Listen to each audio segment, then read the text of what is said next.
அனைவருக்கும் வணக்கம். நம்ம இப்போ பாக்கியலட்சுமி சீரியலில் என்னெல்லாம் சுவாரஸ்யமான விஷயங்கள் நடக்குதுன்னு பார்க்கலாம் வாங்க.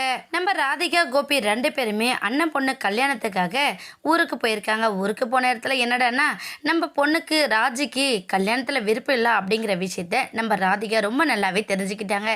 தெரிஞ்சுக்கிட்டது மட்டும் இல்லாமல் ராஜிக்கிட்ட திரும்ப திரும்ப கேட்டாலும் ராஜி வாயை திறந்து உண்மையை சொல்ல மாட்டேங்கிறாங்க. ஏன்னா யாருக்கிட்ட உண்மையை சொல்கிறது, இதனால் ஏதாச்சும் பிரச்சனை வந்துடுமோ, இல்லை அப்பா அம்மாவுக்கு தலைகுனிவு ஏற்பட்டுருமோ அப்படின்னு சொல்லிட்டு ரொம்பவே கன்ஃபியூஸ்டாக இருக்காங்க. ஆனால் ராஜி லவ் பண்ணுற ஆள் என்ன பண்ணுறாருன்னு பார்த்தீங்கன்னா, எனி டைம் ராஜிக்கு கால் பண்ணி நீ இல்லை அப்படின்னா நான் செத்து போயிடுவேன், நான் செத்துட்டா அந்த வேதனையில் நீ ஒவ்வொரு நாளும் செத்துக்கிட்டு தான் இருப்பேன், அதனால் ஒழுங்காக நாளைக்கு இந்நேரத்துக்கு நீ கிளம்பி வர, நம்ம இந்த ஊரை விட்டே போக போகிறோம், நீ நானும் சந்தோஷமாக வாழ போகிறோம், தயவு செஞ்சு என்னை ஏமாத்தாமல் வந்து இல்லை அப்படின்னா அப்புறம் வேறு மாதிரி ஆகிடும் அப்படின்னு சொல்லிட்டு அவர் ஒரு பக்கம் கிளம்பிடுறாங்க.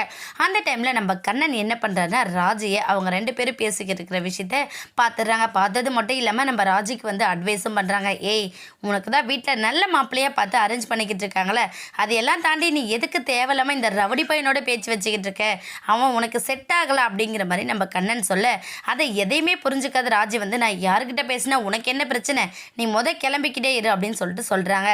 அந்த டைமில் நம்ம ராஜியோட அண்ணன் ஏய் என்னடா தேவையில்லாத பிரச்சனை பண்ணிக்கிட்டு இருக்கேன் என் தங்கச்சிட்ட நீ அப்படிங்கிற மாதிரி கேட்க, ஆமாம் எனக்கு இதை விட்டால் வேறு வேலையே இல்லை பாரு அப்படின்னு சொல்லிட்டு நம்ம கண்ணன் ஒரு பக்கம் போயிடுறாங்க. உடனே ராஜு எதையோ சொல்லி சமாளித்து வீட்டுக்கு போயிட்டு உட்காந்து ரொம்ப ஃபீல் பண்ணுறாங்க. ஃபீல் பண்ணது மட்டும் இல்லாமல் இந்த பிரச்சனையை நம்ம எப்படி சரி பண்ணுறது, ஒரு பக்கம் அப்பா அம்மாவை ஏமாற்றிட்டு போக முடியல, இன்னொரு சமயத்தில் இவங்க சொல்கிறபடி கல்யாணமும் பண்ணிக்க முடியல அப்படின்னு சொல்லிட்டு ரொம்பவே மனசுடைஞ்சு போய் இருக்கிறாங்க.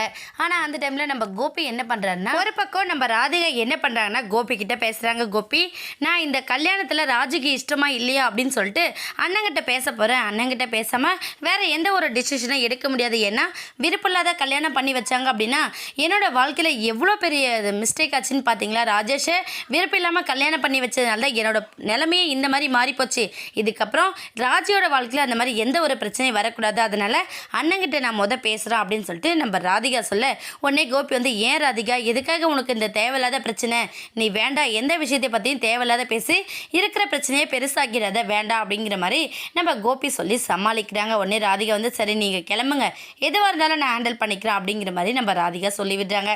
கூடிய சீக்கிரம் இந்த பிரச்சனையை பற்றி பேசி ஒரு பெரிய பிரச்சனையை வரப்போகுது, வெயிட் பண்ணி பார்க்கலாம். இந்த வீடியோ உங்களுக்கு பிடிச்சிருந்தா மறக்காமல் நம்ம சேனலை சப்ஸ்கிரைப் பண்ணுங்கள். தேங்க்யூ.